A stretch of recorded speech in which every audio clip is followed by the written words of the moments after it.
우리 하나님 말씀 우리 마가복음 12장입니다. 이거 잘 들으세요. 들어서 성경이 신부단장으로 되고 이 신부로 결론 짓는구나. 성경이 그렇게 이거 풀어져 가는구나. 이런 것들을 여기서 볼 수가 있습니다.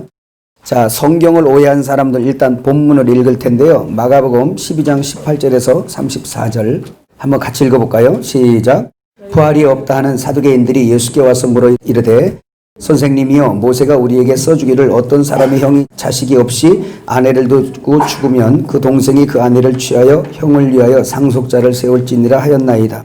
7형제가 있었는데 마지가 아내를 취하였다가 상속자가 없이 죽었고, 둘째도 그 여자를 취하였다가 상속자가 없이 죽고, 셋째도 그렇게 하여 7이 다 상속자가 없었고 최후의 여자도 죽었나이다.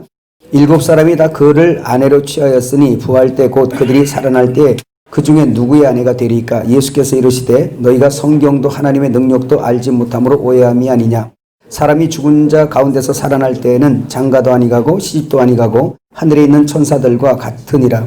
죽은 자가 살아난다는 것을 말할진대 너희가 모세의 책 중 가시나무 떨기에 관한 글에 하나님께서 모세에게 이르시되 나는 아브라함의 하나님이요 이삭의 하나님이요 야곱의 하나님이로라 하신 말씀을 읽어보지 못하였느냐. 하나님은 죽은 자의 하나님이 아니며 산자의 하나님이시라. 너희가 크게 오해하였도다 하시니라. 서기관 중 한 사람이 그들이 변론하는 것을 듣고 예수께서 잘 대답하신 줄 알고 나와 묻되 모든 계명 중에 첫째가 무엇이니까? 예수께서 대답하시되 첫째는 이것이니 이스라엘아 들으라. 주 곧 우리 하나님은 유일한 주시라. 네 마음을 다하고 목숨을 다하고 뜻을 다하고 힘을 다하여 주 너희 하나님을 사랑하라 하신 것이요. 둘째는 이것이니 네 이웃을 내 자신과 같이 사랑하라 하신 것이라. 이보다 더 큰 계명이 없느니라. 서기관이 이르되 선생님이 옳소이다. 하나님은 한 분이시요 그 외에 다른 이가 없다 하신 말씀이 참이니이다. 또 마음을 다하고 지혜를 다하고 힘을 다하여 하나님을 사랑하는 것과 또 이웃을 자기 자신과 같이 사랑하는 것이 전체로 드리는 모든 번제물과 기타 제물보다 나으니이다. 예수께서 그가 지혜 있게 대답함을 보시고 이르시되 내가 하나님 나라에서 멀지 않도다 하시니 그 후에 감히 묻는 자가 없더라. 자, 이 말씀이 있고요. 41절부터 44절까지 결론입니다. 읽어볼까요? 시작. 예수께서 헌금함을 대하여 앉으사 무리가 어떻게 헌금함을 돈 넣는가를 보실세. 여러 부자는 많이 넣었는데 한 가난한 과부는 와서 2렙돈 곧 한 고드란트를 넣는지라. 예수께서 제자들을 불러다가 이르시되 내가 진실로 너희에게 이르노니 이 가난한 과부는 헌금함에 넣는 모든 사람보다 많이 넣었도다. 그들은 다 풍족한 중에서 넣었거니와 이 과부는 그 가난한 중에서 자기의 모든 소유 곧 생활비 전부를 넣었느니라 하시니라. 아멘. 성경이 무엇을 말하는지 오늘 우리가 말씀을 듣고 있지만 상당히 우리도 오해를 많이 하고 있는 부분이 많았죠. 그죠? 말씀 들어보면서 그렇습니다. 자, 이 말씀의 배경이 마가복음 12장 1절부터 사실 나오는 말씀들입니다. 자, 그럼 보세요. 왜 성경이 신부단장에 대해서 말씀하고 있는지 그거에 대해서 여러분 한번 이제 알아가는 것입니다. 오늘 본문을 해석하기 전에 그 앞에 보는 거예요. 자, 12장 1절부터 예수께서 비유로 그들에게 말씀하시되 한 사람이 포도를 만들어 산울타리로 두르고 집자는 틀을 만들고 망대를 지어서 농부들에게 새로 주고 타국에 갔더니 때가 이르매 농부들에게 포도원 소출 얼마를 받으려고 한 종을 보내니 그들이 종을 잡아 심히 때리고 거저 보내었거늘 다시 다른 종을 보내니 그의 머리에 상처를 내고 능욕하였거늘 또 다른 종을 보내니 그들이 그를 죽이고 또 그 외 많은 종들도 더러는 때리고 더러는 죽인지라. 이제 한 사람이 남았으니 곧 그가 사랑하는 아들이라 최후로 이를 보내며 이르되 내 아들은 존대하리라 하였더니 그 농부들이 서로 말하되 이는 상속자니 자 죽이자. 그러면 유산이 우리 것이 되리라 하고 이에 잡아 죽여 포도원 밖에 내 던졌느니라. 포도원 주인이 어떻게 하겠느냐. 와서 그 농부들을 진멸하고 포도원을 다른 사람들에게 주리라. 10절 같이 읽어봐요. 시작. 너희가 성경의 건축자들의 버린 돌이 모퉁이 머릿돌이 되었나니 이것은 주로 말미암아 된 것이요 우리 눈에 놀랍도담을 읽어보지 못하였느냐 하시니라. 자, 여기서 이 지금 말씀의 배경에 시작되는 말씀인데 오늘 마가복음의 12장을 보게 되면 주님이 첫째 이것이 결혼에 관한 이야기라는 것을 지금 설명하고 싶은 거예요. 오늘 이 말씀을 하신 것은 예수님께서 3년 반 동안 공생의 사역을 마치시고 마지막 요나의 표적을 위해서 예루살렘으로 들어오셨어요. 들어오셔서 부부싸움 시큰했다고 제가 얘기했죠. 예루살렘 성이 이미 바벨성 돼 있고 바람피고 있는 겁니다. 그래서 예수님께서 예루살렘 성 들어가서 거기 좌정하셔서 거기를 신부로 삼고 그 백성 삼고 그 자녀 삼아서 거기다 생명 주고 그 나라 세워야 되거든요. 근데 이미 바벨성이 되었고 마귀의 도성이 돼버린 거예요. 그래서 들어가서 한판 뒤집어 엎고 싸우신 거죠. 사실을 막 갖다 그냥 뒤집어 엎어버린 거예요. 그리고 상한 마음을 가지고 나오셔서 베다니 갔다가, 베다니가 이제 주님 안에서 참 귀한 신부죠. 거기에서 하룻밤 쉬고 다음날 예루살렘 성으로 다시 들어왔어요. 들어오자마자 너 무슨 권세로 이런 일을 하느냐. 그 대제사장과 장로들이 그렇게 예수님에게 온 겁니다. 예수님께서 대답하지 아니하고 세례 요한의 침례가 하늘로서냐 사람에게서냐 라고 했더니 대답을 못했어요. 그래서 나도 너희에게 내가 왜 이런 일 하는지 알려주지 않겠다. 그 자기의 신부가 안 될 사람들에게 아주 그냥 탁 잘라서 그냥 냉정하리만큼 하셨어요. 그 말씀을 하시고 나서 주님께서 하신 것은 이제 이 포도원의 비유를 말씀한 거예요. 포도원. 이제 포도원에 대해서 우리가 그동안에 많이 배웠는데, 자, 마가복음 12장 구성입니다. 첫 번째 포도원 얘기가 나와요. 이 포도원은, 포도나무는 주님이시죠. 요한복음 15장에. 포도나무는 주 예수 그리스도고 너희는 가지니. 그래서 포도나무가 먼저 있겠죠. 가지가 나중이잖아요. 자, 이것도 머리와 몸의 관계의 얘기입니다. 그래서 이스라엘의 포도원은 곧 예루살렘 성이라고 말한 거예요. 예루살렘 성은 곧 이스라엘입니다. 이해가시죠? 하나님이 계시면서 통치하시는 곳. 그래서 이스라엘의 포도원은 곧 주님의 신부예요. 자, 포도원이 뭐라고요? 뭔 얘기예요 지금 이거? 그러니까 포도원도 결혼 얘기예요. 뭐? 포도나무가 심겨질 곳. 예수가 우리 안에 심겨질 곳, 이스라엘에게 심겨질 곳. 그래서 포도원에서는 포도가 나잖아요. 뭘? 가지를 삼아서 포도가 달리는 게 포도원입니다. 이해가셨죠? 그러면 아가서에도 나오잖아. 포도원의 여우를 잡아내라. 포도원이 뭐길래? 포도원은 곧 주님의 신부고 또 그의 몸이죠. 몸. 그 포도원도. 예. 그래서 거기에 예수님이 중심이 되고 결혼에 관한 문제를 얘기하고 있어요. 자, 그것이 더욱더 분명해진 것은 예수님께서 지금 구약의 이스라엘을 포도원, 예루살렘을 포도원으로 두고 거기에서 소출을 구하려고 했지만 사실 소출이 있어 없어? 없는 거예요. 나올 수도 없어요. 실제 포도나무 누구니까? 예수님이니까. 그러니까 구약은 포도원이고 극상품 포도를 심어도 이 땅에서는 안 되는 거예요. 아직까지는. 그럼에도 불구하고 하나님을 구했다고 그러네요. 그럼 구약의 포도원에서 주님이 얻을 열매는 사실 회개의 열매입니다.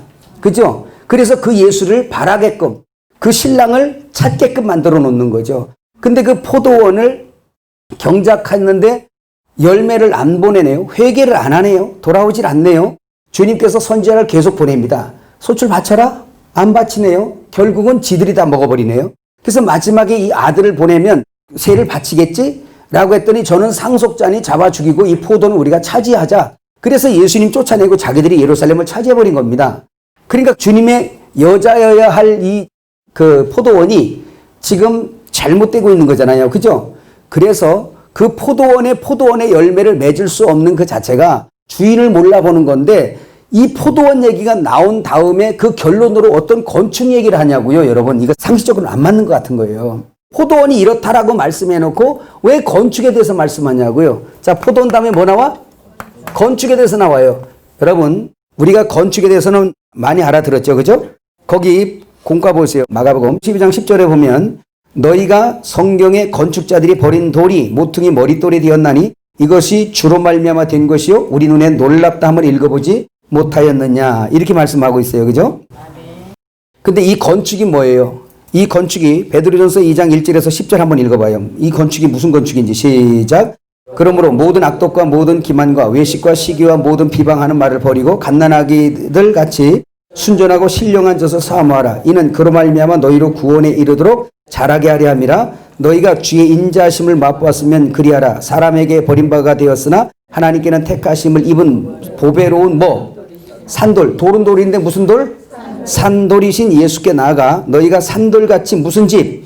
신령한 집으로 세워지고 예수 그리스도로 말미암아 하나님이 기쁘게 받으실 신령한 제사를 드릴 거룩한 제사장이 될지니라. 성경에 기록되었을 때 보라 내가 택한 보배로운 모퉁이 돌을 시온에 두노니 그를 믿는 자는 부끄러움을 당하지 아니하리라 했으니 그러므로 믿는 너에게는 보배이나 믿지 아니하는 자에게는 건축자들의 버린 그 돌이 모퉁이 머릿돌이 되고 또한 부딪히는 돌과 걸려 넘어지게 하는 바위가 되었다 하였느니라. 그들이 말씀을 순종하지 아니함으로 넘어지나니 이는 그들을 이렇게 정하신 것이라. 그러나 너희는 택하신 족속이요 왕같은 제사장들이요 거룩한 나라요 그의 소유가 된 백성이니 이는 너희를 어두운 데서 불러내어 그의 귀한 빛에 들어가 계신 이의 아름다운 덕을 선포하게 하려 하심이라. 너희가 전에는 백성이 아니더니 이제는 하나님 백성이요 전에는 긍휼을 얻지 못했더니 이제는 긍휼을 얻은 자니라. 자, 아까 말씀한 것처럼 너희가 전에는 백성이 아니었었잖아, 그죠? 근데 아닌 백성들을 다시 백성으로 이끌어 드리죠, 그죠? 그런데 그들이 말씀을 순종하지 아니함으로 넘어지나니 그 말씀이에요. 인간이 죽어 있는데 어떻게 순종하겠어요? 순종할 수가 없어요. 순종할 수 없기 때문에 예수 그리스도가 오셔서 아버지의 말씀을 정확하게 순종하시는 분이 오셔서 죽으셔서 내 안에 들어와서 나로 같이 연합되어서 순종하게 되는 거거든요. 그거 얘기하는 겁니다. 우리가 하나님을 알고 하나님을 순종하는 것이 우리의 어떤 의나 우리의 어떤 지각 때문에 그런 게 아니에요. 우리가 슬기로워서 그런 게 아니라 그 하나님을 경외하는 영이신 그분이 내 안에 들어왔고 아들이 내 안에 들어와서 아바 아버지로 부르고 그분 밑에 내가 존재하게 되는 거예요. 만일에 아버지의 영이 우리한테 들어왔다면 예수님한테 아들아 그럴 겁니다. 근데 아들의 영이 우리에게 와서 아바 아버지라고 부르게 돼 있어요. 근데 예수님은 산자잖아요.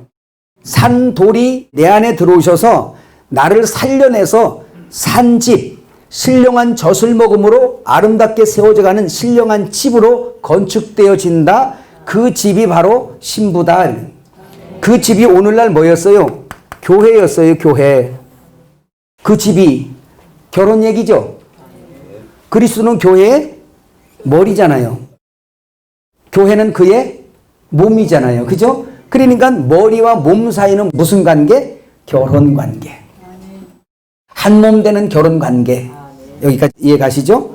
자, 그 다음에 단체적인 건축이 또 나오네요. 에베소 2장 19절에서 22절 우리 많이 본 거지만 읽어보세요. 시작. 그러므로 이제부터 너희는 외인도 아니요 나그네도 아니요 오직 성도들과 동일한 시민이요 하나님의 권속이라. 너희는 사도들과 선지자들의 터 위에 세우심을 입은 자라. 그리스도 예수께서 친히 모퉁이 돌이 되셨느니라. 그의 안에서 건물마다 서로 연결하여 주 안에서 성전이 되어가고 너희도 성령 안에서 하나님이 거하실 초소가 되기 위하여 그리스도 예수 안에서 함께 뭐해? 지어져 간대네요. 자, 이거 다 일단 엘림에서 공부하면 포도원 또 성전 신령한 집 하면 다 뭐요? 교회 얘기하는 거예요. 교회. 그리스도의 몸. 그것이 무슨 성입니까? 새 예루살렘 성이에요. 아까 우리가 읽었는데 한번 다시 읽어봐요. 요한계시록 21장 1절에서 2절 거기 있죠. 같이 읽어봐요. 시작. 또 내가 새하늘과 새 땅을 보니 처음 하늘과 처음 땅이 없어졌고 바다도 다시 있지 않더라. 또 내가 보매 거룩한 성 새 예루살렘이 하나님께로부터 하늘에서 내려오니 그 준비한 것이 신부가 남편을 위하여 단장한 것 같더라. 자, 거기 9절에서 11절. 일곱 대접을 가지고 마지막 일곱 재앙을 담은 일곱 천사 중 하나가 나와서 내게 말하 이르되 이리 오라. 내가 신부 곧 어린 양의 아내를 내게 보이리라고 성령으로 나를 데리고 크고 높은 산으로 올라가 하나님께로부터 하늘에서 내려오는 거룩한 성 예루살렘을 보이니 하나님의 영광에 있어 그 성의 빛이 지극히 귀한 보석 같고 벽과 수정같이 막더라. 그러니까 여기 보세요. 성경에 에덴 동산이 성전이라 그랬죠. 생명나무이신 그분이 계신 그곳이 성전이에요. 그래서 성전에서는 벌거벗으면 쫓겨나는 거예요. 그래서 에덴 동산에서 범죄하니까 쫓아내버린 겁니다. 성전에서 쫓아내버린 거예요.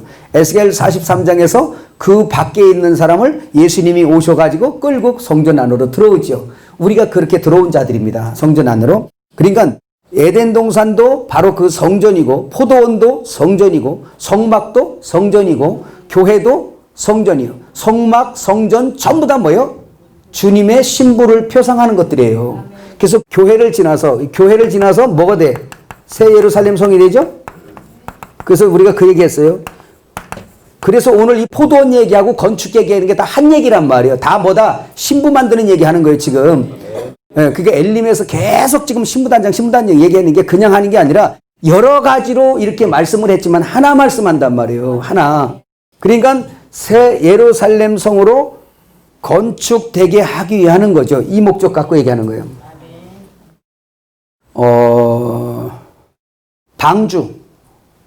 방주도 뭐 표상이에요? 교회 표상이에요. 하나님 나라 표상이죠. 이런 거. 이게 성경 읽으면서 전부 다 이제 여기서 계속 듣다 보면 여러분이 성경 읽다가 이게 이제 연결돼요. 탁탁탁탁 연결됩니다. 성경은 결국은 이거 얘기하는구나. 하늘 건축 얘기하는구나. 믿어지면 아멘.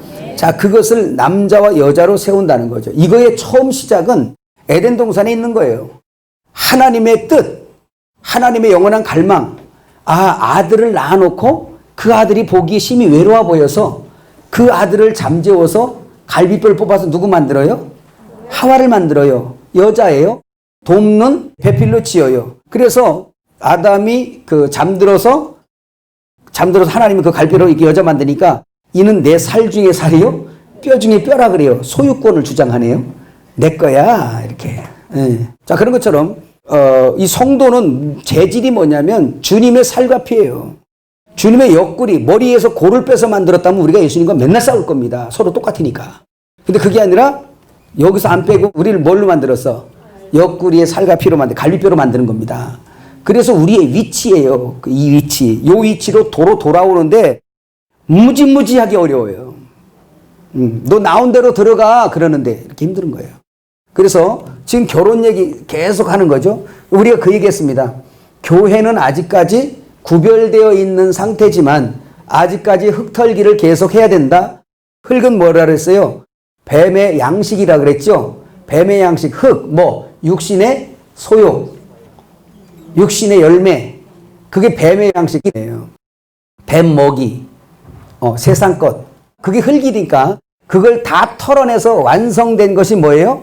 새 예루살렘 성, 오늘 조금 전에 읽은 요한계시록 21장에 그게 신부인데 예루살렘 성을 그래서 다 보니까 길바닥부터 다 정금이고 진주문이고 그 성벽이 전부 다 정금으로 돼 있고 거기다 각종 보석으로 꾸며진 게 바로 새 예루살렘 성이 그게 바로 신부였어요. 흙이 있다 없다?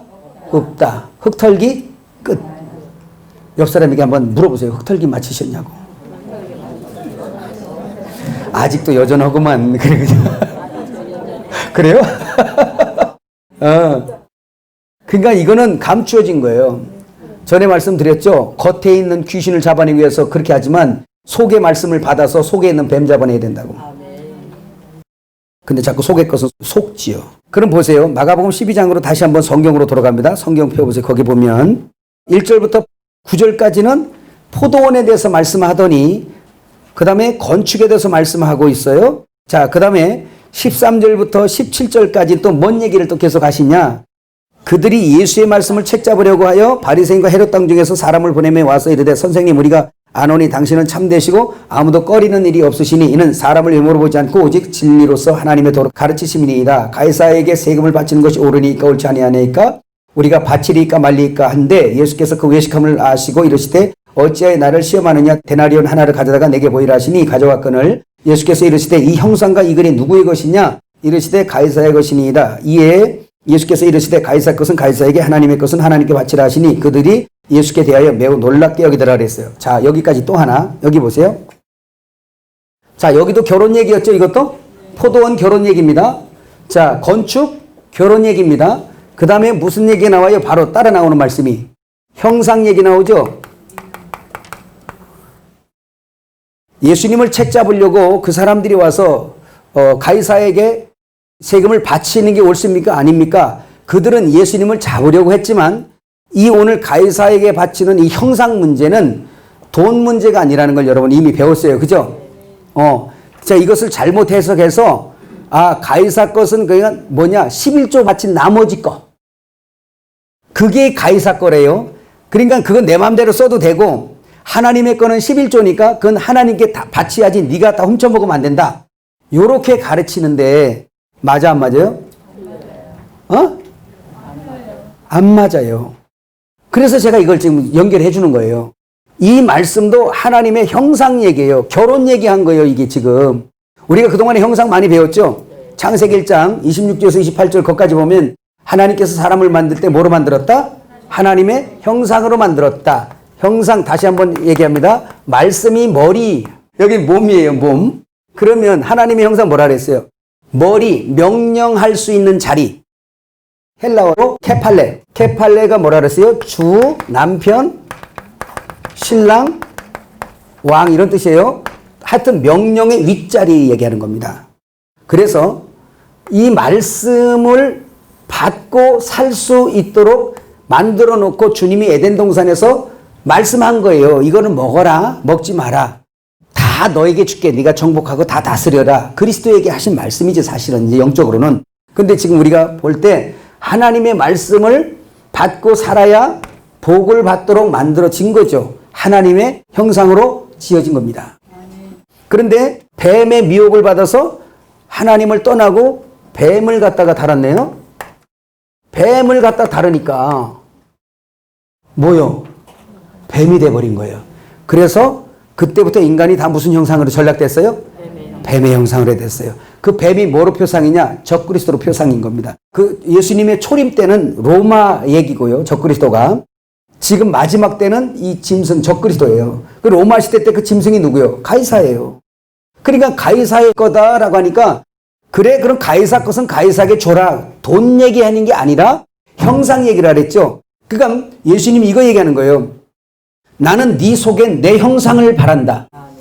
내 형상만 찾아갈 거야. 하나님의 형상만 내 거야. 그러니까 네가 나를 머리로 삼고 내 말을 순종하면 내 형상이고 내 말을 순종하지 않냐고 네가 세상을 순종하게 되면 가이사를 순종하게 되면 너는 짐승의 소속이야. 이겁니다. 그래서 오늘 이 형상 얘기는 마지막 때 더 구체화되게 돼 있는데요. 666을 머리에 삼는 자들이 나와요. 그래서 나는 666 소속이요. 나는 짐승의 소속이요. 라고 아예 이제 겉으로 드러나는 사람들이에요. 그 다음에 하나님과 및 어린 양의 이름이 그 이마에 있고 7교에 나오죠. 그래서 이기는 자는 그 하나님과 및 어린 양의 이름이 새 예루살렘의 이름이 그의 이마에 있고 그건 바로 뭐냐? 명령책이잖아 머리가. 나는 그의 소속입니다. 나는 예수님의 소속입니다. 나는 하나님의 소속입니다.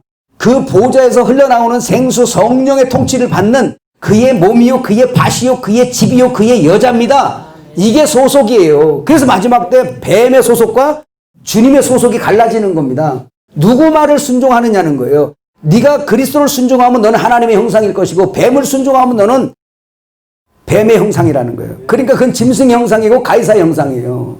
너 그리 가 이거예요. 그러면 예수님은 너는 내 형상 내게 와라 그런 거예요. 사람 속에서 하나님의 형상을 찾기를 원하는 거예요. 그것은 예수님이 십자가에서 죽으시고 부활하셔서 자기를 믿는 자 속에 들어가면 그 속에 하나님을 순종할 그 영 예수가 그 안에 계시면 그는 하나님의 형상이에요.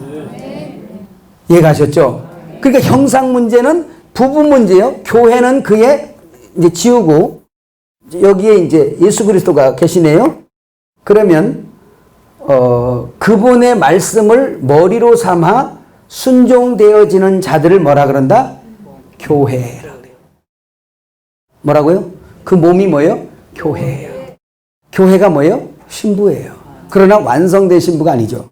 아까 얘기했지만 흙털기 다 끝난 사람들, 뱀의 요소를 다 이제 상관없는 사람들, 그 동네에 안 사는 사람들 이해가시죠? 그게 바로 신부란 말이에요. 그러면 형상 문제도 무슨 얘기다? 결혼 얘기다. 건축 얘기도 결혼 얘기다. 잘 보세요. 예수님께서 사역 마무리에 예루살렘에 들어오셔서 하신 사역이에요. 이걸 우리가 각자로 다 보지만 알맹이 뜯어보면 전부 다 지금 여자 찾으러 온 거야. 예수님이 누구? 자기 여자 찾으러 왔단 말이에요 지금. 근데 먼저 있던 이 여자가 지금 바람 피고 엉뚱한 남자랑 있으니까 예수님께서 그걸 버리는 거예요 지금 이제. 그거 이제 다음 달에 아마 신랄하게 나올 겁니다. 그래서 그거 버리고 이제 당신의 여자 만들어 가는 거거든요. 자, 그 말씀을 한 다음에 뭐가 나오냐면 18절부터 이 사건이 나오는 거예요 이제. 자, 여기까지는 이해 가셨어요? 네. 이건 제가 아까 읽었으니까 설명할게요. 부활이 없다고 하는 이 사두개인들이 예수님에게 와서 모세가 우리에게 써주기를 어떤 사람이 형이 자식이 없이 아내를 두고 죽으면 그 동생이 그 아내를 취하여 형을 대신하고 상속자를 세운다. 계대법입니다. 이스라엘의 법이 있었어요. 무슨 법? 계대법. 그러니까 그 7 형제가 있었는데 큰형과 여자가 결혼을 했는데 아이를 못 낳으니까 씨는 또 있어야 되잖아요. 그러니까 둘째하고 이제 결혼을 한 거예요. 결혼이라는 게 결혼식 했다 이런 문제가 아니라 한 몸 이루었다는 얘기예요. 그러니까 둘째랑 결혼을 했는데 둘째도 자식을 못 낳고 죽었습니다. 세 번째도 죽었어요. 네 번째랑 결혼했는데 죽었어요. 다섯 번째랑 결혼했는데 죽었어요. 여섯 번째로 결혼했는데 죽었어요. 이 여자 팔자는 참으로 기구한 팔자입니다. 예. 그 다음에 뭐 선택의 여지가 없어요. 그냥 차례대로 내려가는 거야. 그 다음에 마지막 남자랑 결혼했는데 둘 다 죽어버렸어요. 결국 상속자가 없습니다. 이 말이 여러분 무슨 말씀인지 여러분 깨달아져야 되는 건데요. 이 말씀이 무슨 말씀이냐면 구약시대에 계대법이 있다고 그랬죠. 이 구약시대에 하나님께서 원하시는 그 뜻을 계속 계대법을 줘서 말씀을 하신 거예요. 뭐냐? 후사를 얻기를 원한 거예요. 후사. 근데 아까도 말씀드렸지만 모세의 글에 왜 이렇게 말씀했을까? 8형제 만들어 놓으면 좀 안 되나? 그래서 한 7을 만들었단 말이에요. 그죠? 근데 첫째, 둘째, 셋째, 넷째, 다섯째, 여섯째, 7째까지 다 죽어버렸어요. 마지막에는 여자까지 죽어버렸어요. 상속자가 없음. 그러면 여기서 여러분 이걸 깨달아야 돼요. 이 우주 안에는 7수가 완전인데 구약의 어떤 결혼도 하늘 아버지 하나님의 집에 후사가 나올 수 없었던 거예요. 이해가셨어요? 다 하늘 기업의 후사를 물을 자가 올 거다라고 계속 예언만 한 거잖아요. 구약은. 그래서 구약에 이긴 사람들 또 장자권의 계보 있잖아요. 아브라함이 이삭을 낳고 이삭이 야곱을 낳고 야곱을 낳고 그래서 아담 때부터 시작해서 그 마태복음에 쭉 나오잖아. 누가복음에도 나오고 그죠? 그 계보가 다 있어도 그 장자권들이 있어도 후사가 있다 없다? 없어요. 그건 다 표상이고 그림자지 하늘 기업을 물을 자, 하늘 기업의 후사를 얻을 자가 없는 거예요. 올 거다 하다가 마지막 남자가 누구냐면 예수님이세요. 육신적인 계보 얘기하는 거예요. 그래서 모든 이 기업의 육신적인 사람들, 남자의 표상으로 예수님께서 마지막 남자가 돼서 인류와 결혼을 해서 자식을 낳으려 그러는데 이건 사람의 법으로 안 된다는 걸 알려주신 거죠. 그래서 사람의 이 상식으로 이어지는 계보는 하늘 계보가 아닌 거죠. 그래서 다 예수님께서 죽으신 거예요. 예수님 죽을 때 누구도 죽어요? 우리도 여자도 다 함께 죽어버린 거예요. 자, 하늘 상속자가 있어 없어요? 없어요.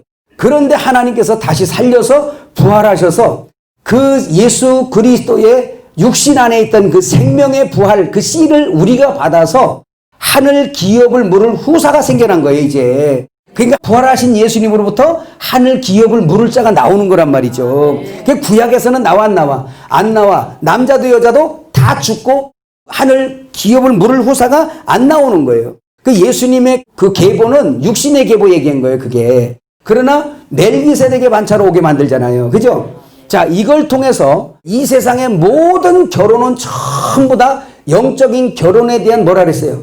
그림자라고 그랬잖아요. 그 그림자에서는 하늘 후사가 나오면 안 되고 나오지도 않지요. 다만 설명만 해주는 거예요. 그 결혼으로 이 결혼, 하늘 후사가 맺을 그 결혼이 있을 거다. 그 후사가 이제 나올 거다.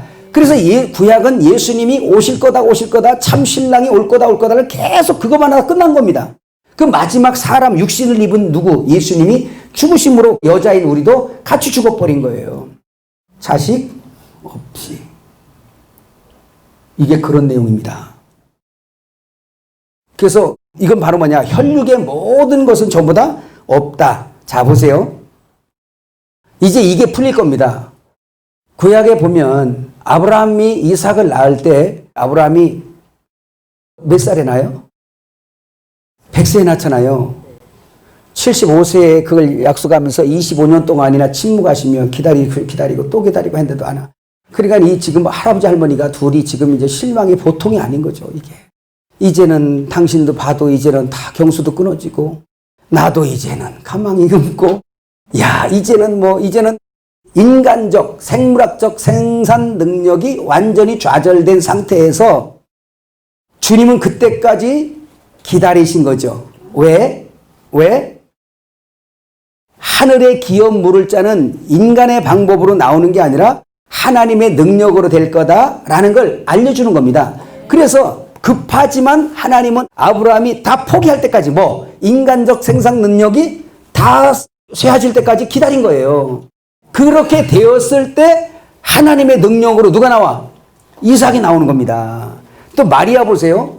마리아가 그냥 결혼한 상태에서 만약 예수님을 낳았다면 그거는 사람들이 또 혈육이 어쩌고저쩌고 할 거 아닙니까? 그죠? 그런데 마리아도 놀래버리는 거예요. 마리아가 여자잖아요. 교회 표현이잖아요. 근데 마리아도 남자를 경험하지 않았는데 임신을 해버렸네요. 이게 사람들이 오해하는 일이에요. 이게 또 오해받을 일이잖아요. 그죠? 근데 인간적인 방법으로는 하늘 자녀가 생산되지 않는다라는 것을 철저하게 알리신 겁니다. 그걸로. 요한복음 1장 12절 한번 읽어보세요. 11절 13절 시작. 자기 땅에 오매 자기 백성이 영접지 아니했으나 영접하는 자 곧 그 이름을 믿는 자들에게는 하나님의 자녀가 되는 권세를 주셨으니 이는 혈통으로나 육정으로나 사람의 뜻으로 나지 아니하고 오직 하나님께로부터 난 자들이니라. 그랬죠? 이거 말씀하시는 거예요. 그러니까 하늘 기업을 물을 자는 하늘 집, 하늘의 가문의 상속자가 나오는 것은 혈육의 방법으로 나지 않는다라는 것을 아브라함 때부터 알려준 거예요. 계속. 이건 인간 방법으로 아니다. 너희들의 정으로 되는 것도 아니고 이건 아니야. 이거는 그래서 하나님의 능력으로만 되고 하나님의 뜻대로 된다. 하나님의 뜻대로 된대요. 그럼 하나님의 뜻이 뭔데? 하나님의 뜻은 아들을 보고 믿는 자마다 영생을 얻는 이것이니 하늘 자녀들, 하늘 아버지 집의 상속자들, 후사들이 나는 것은 인간의 어떤 것으로 되어지는 게 아니라는 것을 지금 여기서 말씀해 주는 거예요. 동정녀 마리에게 나올 수밖에 없어야 되고요. 7 남자가 있지만 다 여기서는 육신의 혈육의 사람들은 예수님을 표상만 할 뿐이지 여기서는 하늘 자녀가 생산되면 안 되는 겁니다. 오직 그 씨는 사람으로 되는 게 아니라 어디서 나야 돼? 하나님의 능력으로 하나님께서 오셔서 그 씨를 아버지 집, 하나님의 집의 자녀의 그 씨앗을 가지고 오신 예수 그리스도가 십자가에서 죽으시고 부활하셔서 우리 속에 오심으로 인하여 하나님의 능력으로 그 하나님의 자녀들이 후사들이 생겨나는 걸 말하는 거예요. 이제 막 풀어지죠. 왜 100세까지 기다릴까? 왜 마리아가 동정녀로 이렇게 애를 가져야 될까? 왜요? 요한복음 1장에 이거 말씀 이루려고. 그래서 요한복음 1장에 보면 그것이 나오잖아. 태초에 말씀이 계시니라. 이 말씀이 하나님과 함께 계시니 이 말씀이 곧 하나님이라 하면서 이 안에 그 말씀 껍데기, 이 말씀이라는 껍데기 안에 뭐가 있었으니? 생명이 있었으니. 근데 이 말씀이 육신된 거예요. 근데 말씀 안에 뭐가 있어요? 생명이 있죠?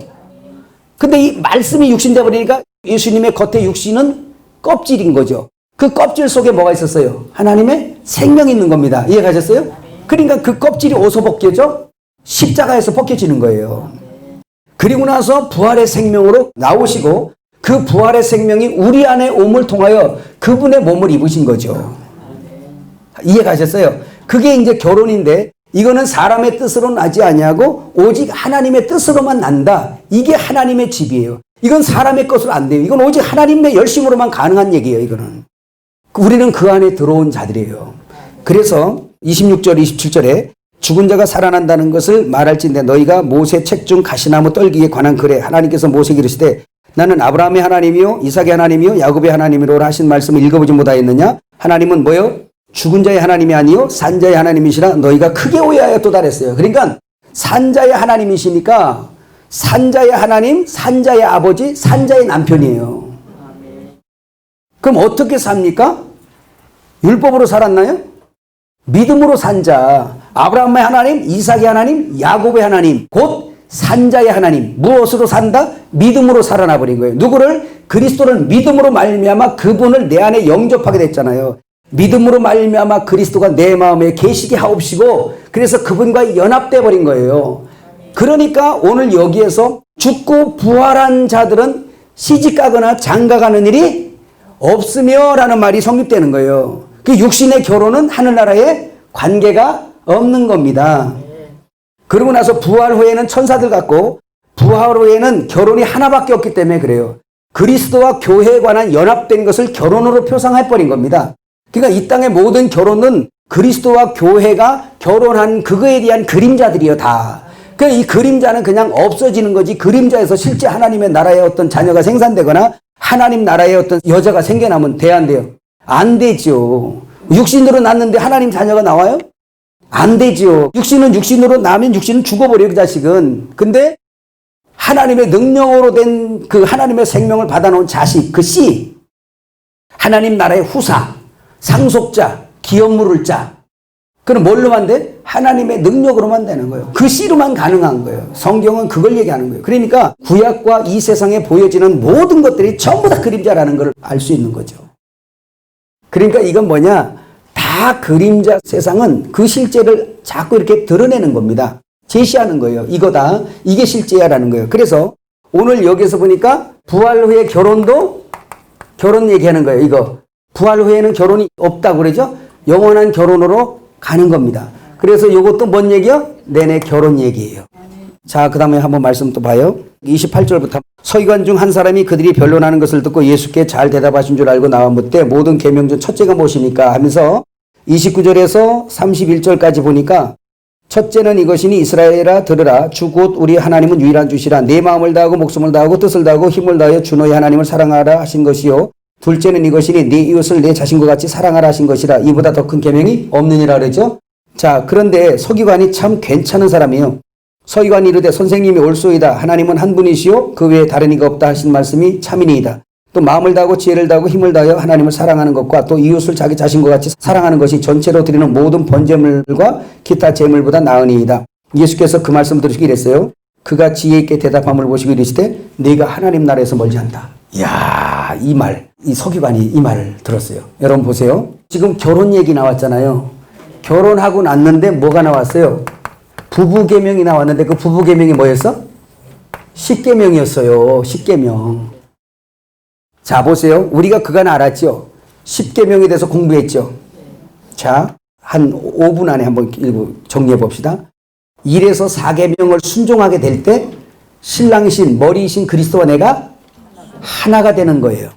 자, 제1계명 너는 나 외에 다른 남자 두지 말라. 결혼의 측면에서 십계명을 풀어보면 제2계명 네 머리는 나만 있어야 돼. 그래야 내 형상이야. 다른 형상 만들지도 말고 그거 섬기지도 말어. 그 뱀이 있으면 그것도 섬기면 안 돼. 네 머리는 나고 네 형상은 내 형상이야. 그 너는 내가 있어야 내 형상이지 다른 거 만들지 말어 제발. 나랑 있어야 하나님 형상이야. 그러니까 다른 형상 만들지도 말고 섬기지도 말고 절하지도 마라. 그거 2계명이에요. 3계명 뭐요? 내 이름 망령되이 일컫지 말라. 내 이름 쇠 명성 평판 그 얘기하는 거예요. 네 머리 네 신랑은 나다. 그러니까 여기 망령되게 하지 말어. 곧 네 몸을 자해하는 것 같은 거 똑같은 얘기죠. 4계명은 뭐예요? 너는 다른 사람 다른 남자 품에서 안식하지 말고 내 안에서 내 품에서 안식해라. 내가 안식일의 주인이야. 이게 그냥 결혼의 측면에서 4계명까지예요. 그래서 4계명을 잘 지키면 신랑이신 머리이신 그분과 연합되는 계명입니다. 그렇게 되어진 사람이 5계명부터는 교회에 관한 내용이에요. 내 몸처럼 사랑하래잖아요. 그 주님은 교회를 자기 몸처럼 사랑하신 거예요. 왜? 교회가 주님이 당신의 몸이니까 어떻게 사랑했어요? 목숨 바쳐서 사랑했어요. 그게 내 몸처럼 사랑하라는 거예요, 여러분. 그 말씀이요. 그냥 내가 이 몸처럼 사랑해야지. 요렇게 받는 게 아니라 예수 그리스도의 몸이 교회입니다. 그 주님이 교회를 어떻게 사랑하신 것을 배우라는 거예요. 목숨을 바쳐서 사랑한 거죠. 그의 이웃이 곧 주님이었어요. 그의 몸이 교회였어요. 교회를 그렇게 섬기는 것입니다. 자, 그거는 우리가 다 한 거니까. 자, 그러면 그 10계명이 완성되죠. 그럼 그 10계명을 오늘 여기 마가복음에 보니까 2계명으로 줄였어요. 마음과 뜻과 정성 다하여 주 너희 하나님을 사랑하고 내 이웃을 내 몸처럼 사랑해라. 2계명이죠.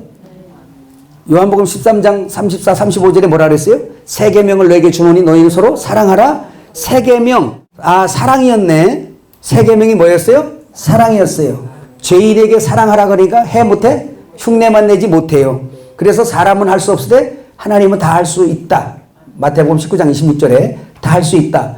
그래서 10계명이 사랑인데 사랑은 사람이 못하는 거네. 이 뜻입니다. 그런데 요한일서 4장 16절이나 8절에 보니까 하나님은 사랑이시래요. 그러면 사랑이 하나님이면 10계명이 하나님이시네. 이해 갔어요? 10계명이 사랑인데 사랑은 하나님이었구나. 10계명은 하나님만 지킬 수 있는 거구나. 이해가 가셨나 모르겠네요. 그러니까 오늘 결혼 얘기 나오고 그 다음 뭐요? 요 부부계명 나온 거예요. 이 10계명을 이룰 수 있고 완성할 수 있는 분이 예수다라는 얘기예요. 그러니까 예수님이 아직 십자가에서 완성을 안 하셨기 때문에 이루질 못하셨기 때문에 하나님 나라가 왔다라고 말하지 않고 가까이 왔다 너 이제. 네가 이거를 이해하고 있다니. 대우주적인 결혼을 네가 이해하고 있다니. 이야, 너 진짜 성경 아는 거구나. 그래서 야, 너 하나님 나라가 가까이 왔다. 이 말은 혼인잔치가 너에게는 가까이 왔다. 이제 신랑이 너에겐 가까이 왔다. 마치 말씀을 사모하던 마리아에게 좋은 편을 택하였으니 네가 빼앗기지 않는다. 신랑을 빼앗기지 않는다 한 말씀과 똑같은 말씀이란 말이에요.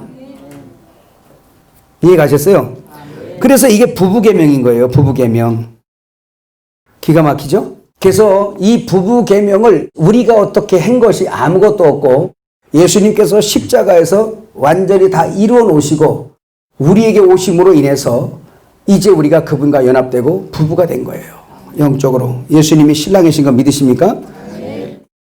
지금 그걸 말씀한 거고 실제 결혼에 대해서 말씀을 한 겁니다. 여러분 거기 성경 구절은 거기에 다 있습니다. 여러분 이 서기관이 한 얘기가 뭐예요? 모든 번제물보다 마음을 다하고 지혜를 다하고 힘을 다하여 하나님을 사랑하는 것과 또 이웃을 자기 자신과 같이 사랑하는 것이 전체로 드리는 모든 번제물과 기타 제물보다 낫다. 이렇게 얘기를 했습니다. 그럼 여기 보세요. 이 말입니다. 지금 이 서기관은 율법에 대해서 잘 아는 사람이죠. 구약의 율법을 따라 드리던 제사를 잘 하던 사람이에요. 근데 그 제사의 제물이나 모든 것들, 그 번제물과 기타 모든 제물이 다 누구를 설명한 거예요? 예수님을 표상한 거예요. 예수님을 설명한 거예요. 그러니까 사랑하는 것이 번제물과 모든 기타 제물보다 낫습니다라고 이렇게 말한 이유가 뭐예요? 사랑은 하나님이고 그 사랑이 예수인데 그 예수님은 영원한 속죄물이란 말이에요. 매일 제사를 드려서 죄를 생각나게 하고 오히려 죄를 없이 하지 못하는 그 모든 기타 번제물보다 실제 제물, 실제 하나님 그 사랑, 하나님 당신이 그 모든 제물보다 낫습니다. 이 얘기야 그게. 구약의 그 모든 그림자 제물보다 뭐가 낫다는 거예요? 사랑이신 예수님 하나님 당신이 낫습니다. 왜? 실제니까. 그는 영원한 실제 제물이고 실제 대제사장이니까. 이게 서기관이 그걸 얘기한 거예요. 그러니까 예수님 앞에서 지금 예수님 당신이네요 이런 소리까지는 안 했어요. 근데도 불구하고 뭔 얘기한 거예요? 십계명 얘기를 해놓고 십계명이 사랑이라는 걸 아는 거야 이 사람. 그러니까 그 사랑이 번제물보다 낫다. 근데 우리는 지금 이해하고 있잖아요. 그 사랑이 누군데? 실제 제물이니까.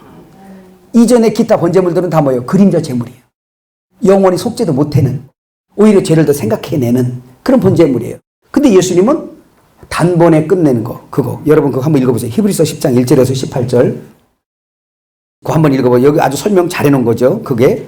읽어볼까요? 시작. 율법은 장차 올 좋은 일의 그림자일 뿐이요 참 형상이 아니므로 해마다 드리는 것 같은 제사로는 나오는 자들을 언제나 온전하게 할 수 없느니라. 그렇지 아니하면 섬기는 자들이 단번에 정결하게 되어 다시 죄를 깨닫는 일이 없으리니 어찌 제사 드릴 일을 그치지 아니했으리요. 그러나 이 제사들은 해마다 죄를 기억하게 하는 것이 있나니 이는 황소나 염소의 피가 능히 죄를 없이 하지 못함이라. 그러므로 주께서 세상에 임하실 때에 이르시되 하나님이 제사와 예물을 원하지 아니하시고 오직 나를 위하여 한 몸을 예비하셨도다. 번제와 속죄제는 기뻐하지 아니하시니 이에 내가 말하기를 하나님이여 보시옵소서 두루마리 책에 나를 가리켜 기록된 것과 같이 하나님의 뜻을 행하려 왔나이다 하셨느니라. 이에 말씀하시기를 주께서는 제사와 예물과 번제와 속죄제는 원하지 아니하고 기뻐하지도 아니하신다 하셨고 이는 다 율법을 따라 드리는 것이라. 그 후에 말씀하시기를 보시옵소서 내가 하나님의 뜻을 행하려 왔나이다 하셨으니 그 첫째 것을 폐하시면 둘째 것을 세우려 하심이라. 이 뜻을 따라 예수 그리스도의 몸을 단번에 들으심으로 말미암아 우리가 거룩함을 얻었노라.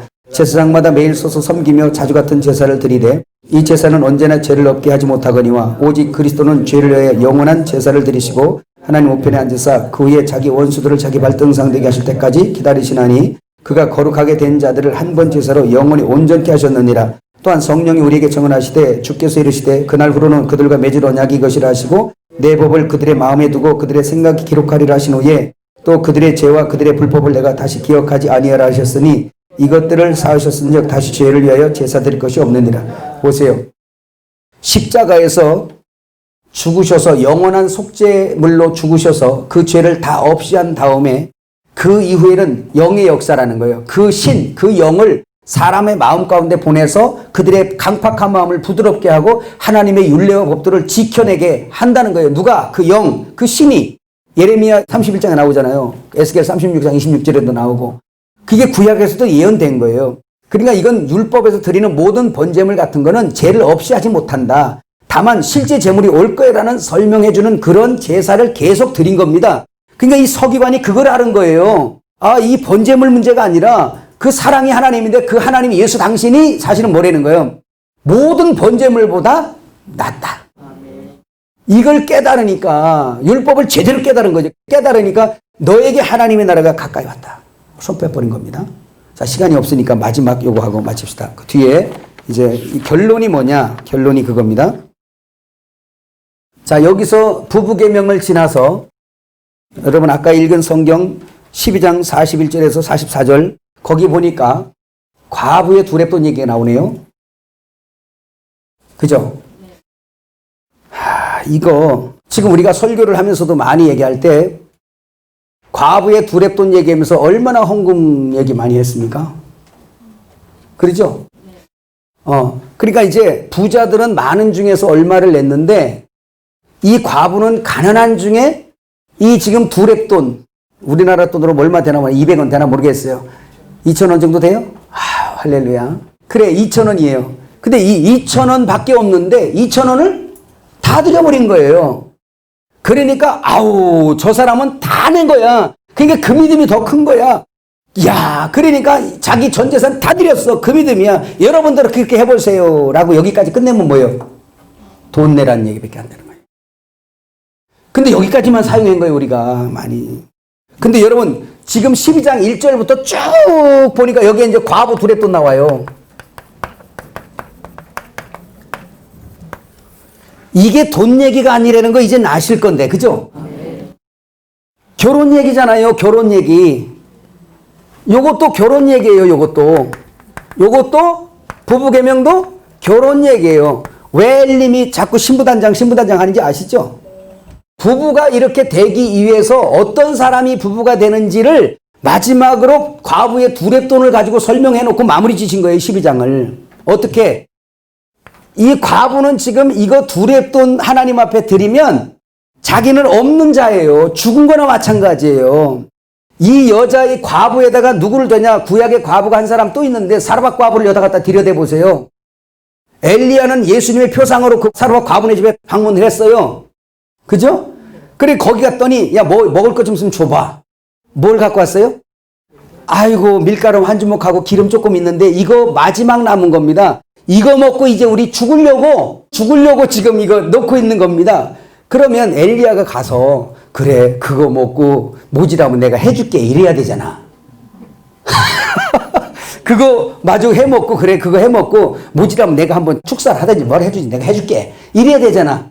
근데 참으로 뻔뻔한 엘리야가 어떻게 해요? 가져와.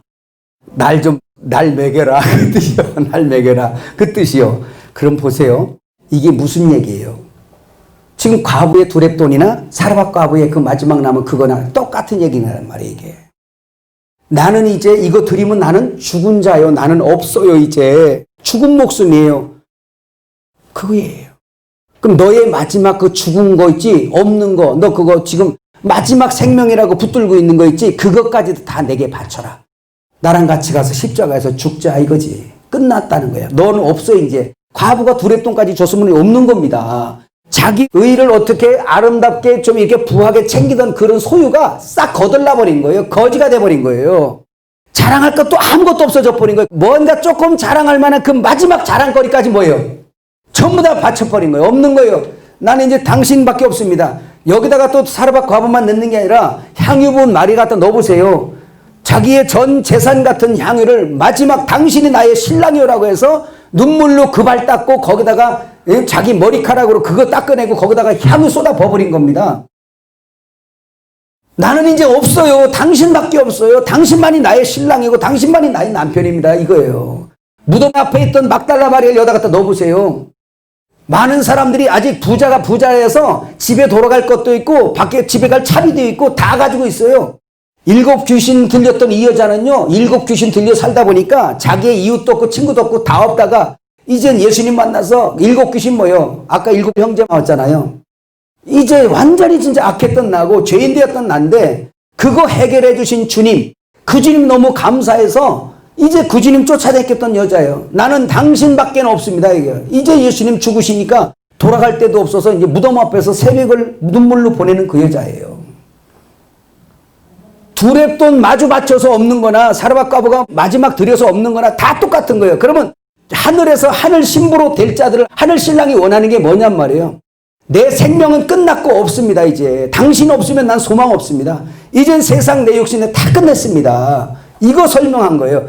그래서 이 과부의 두렵던 요렇게 된 여자, 막달라 마리아처럼 나에게 은혜 베푸시고 나를 해결해 주시고 나를 먹여주신 당신만이 나의 하나님이고 나의 신랑이고 나의 머리입니다. 이게 고백된 거예요. 이 사람이 바로 포도원이고 건축 주님의 신부고 하나님 형상이고 주와 결혼한 사람이고 주님과 더불어서 결혼한 계명 서로 사랑하는 여자예요. 이 여자가 사랑하는 여자예요. 과부의 두랩돈까지 나 이제 빈털털이 돼가지고 예수 없으면 안 되는 룻이라는 여자를 여다 또 넣어봐. 이전 남편도 죽고 다 없고 난 하나도 없어. 이제는 당신밖에 없어. 그러니까 오직 당신밖에 없어 라고 난 소유도 없고 아무도 난 거지 같고 술람비 여인처럼 난 이렇게 된 여자고 나는 이제 끝난 여자예요. 이젠 당신이 나를 박대하면 갈 데도 없고 불쌍한 여자예요. 요렇게 세리와 창기처럼 자기가 내려앉아서 이제 과부로 있는 여자들 되는 과부로 있는 여자.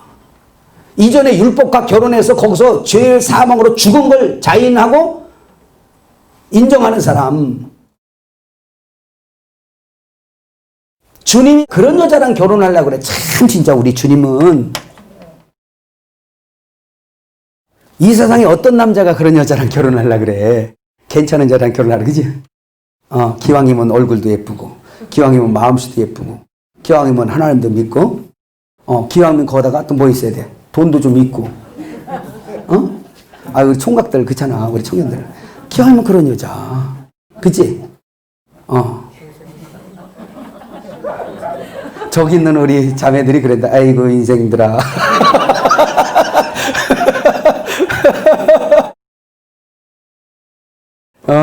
우리 자매들도 그러잖아. 나는 이렇게 비천해도 사라바까부처럼 진짜 마지막 먹고 죽을 것 이거 단대 드릴 것이 이거밖에 없어서 그거 이런 나 같은 존재를 목숨 바쳐 사랑해줄 그 남자. 그치? 어때? 그렇게 어떻게? 이게 최고 신랑이지. 그런 신랑 찾아? 아이고 이 애들아 너들 시집 다 갔다. 세상에 그런 남자가 영적으로 그런 남자 찾는 거지, 그지? 근데 그런 완전한 남자는 그리스도밖에 없고 그렇다면 시집을 가지 말라는 건가? 그게 아니라 이 세상에는 다 불완전한, 그죠? 그래도 그런 남자 한마디로 뭐예요? 나를 사랑하는 남자. 환경이 아니라 나를 사랑해주는 여자. 자기 몸처럼 책임질 남자. 그 남자. 맞나요? 너는 왜 대답 안 해, 이놈아? 마지막으로 그 여자가 율법에 대하여 죄에 대하여 죽은 여자. 나. 주님에게 드릴 것은 썩을 이 두 랩돈 하나밖에 없는 나. 이 죄밖에 드릴 게 없는 나. 주여, 나는 이제 없는 자네요. 이런 비천한 여자를 어떤 남자가 나를 거들떠 보겠습니까? 그런데 그 남자가 나타난 거야. 어떤 남자? 네, 그 예수님이 나타나신 거예요.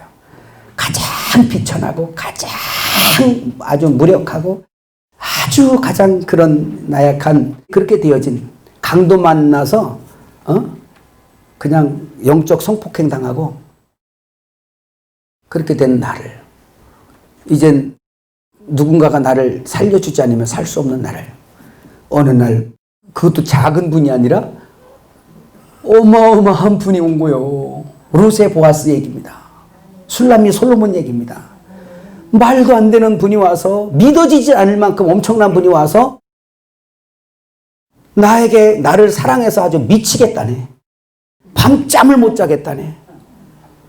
세상에 내 머리부터 발끝까지 세상에 눈, 코, 입 그냥 다 찬양해버려. 그만큼 이쁘게 보인대. 나는 술람미연처럼 까무잡잡한데. 그렇게 이쁘게 보인대. 도대체 그 눈은 어떤 눈이요? 오늘 마가복음 12장 보세요. 다 결혼 얘기잖아요. 성경 전체를 얘기하는 거예요, 이게. 나랑 살자는 거예요. 그 포도원에 여우 잡아내면서 살자. 그 포도원 여우 뭐예요? 예루살렘 성에 그 여우들 있잖아. 여우도 굴 있고 새도 둥지가 있는데 예루살렘 성에 여우가 들어가 살고 있잖아. 내 여자의 그 포도원에 저거 잡아내야 된다는 거죠. 주님이 저 여호에게 가서 이르라. 이러면서 내가 죽고 3일 만에 그냥 살아나리라 하면서 막 예수님께서 그러잖아요. 그러니까 난 이런 거 생각하면 막 가슴이 벅차. 우리 예수님 어떻게 진짜 이러실 수 있을까? 우리 같은 이 여자, 7 귀신 들었던 우리들, 응? 이렇게 사랑해 주시다니. 그럼 이 여자들이 분수가 있어야지. 그런 우리를 갖다가 사랑하고 결혼하고 이렇게 해서 지금 받아줬으면 날마다 신랑에게 미쳐가지고 그쵸 때려도 그냥 자기밖에 없다 그러고 굶겨도 자기밖에 없다고 이래야 되는 거 아니야? 나는 자기밖에 없어, 나는 당신밖에 없어, 막 그래야 되는 거 아니야?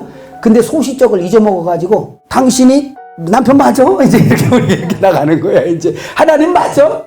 그러는 거예요 우리가. 그게 뭐냐? 감사치 않는 거죠. 그리고 헤이 시답잖아 갖고 이제는 바람 피러 가자라고서 세상으로 자꾸 가려고 하는 거예요. 잡아주길련이지. 뭐라고? 용서하세요. 재밌으라고 하는 말입니다. 우리에게 하는 거야. 그래도 우리를 긍휼히 여겨서 끝까지 사랑해 주시고 품어주시는 우리 주님을 끝까지 사랑하십시다. 할렐루야. 시간이 됐기 때문에 바로 마이크를 넘겨드리도록 하겠습니다. 우리 박수로 영광을 돌리고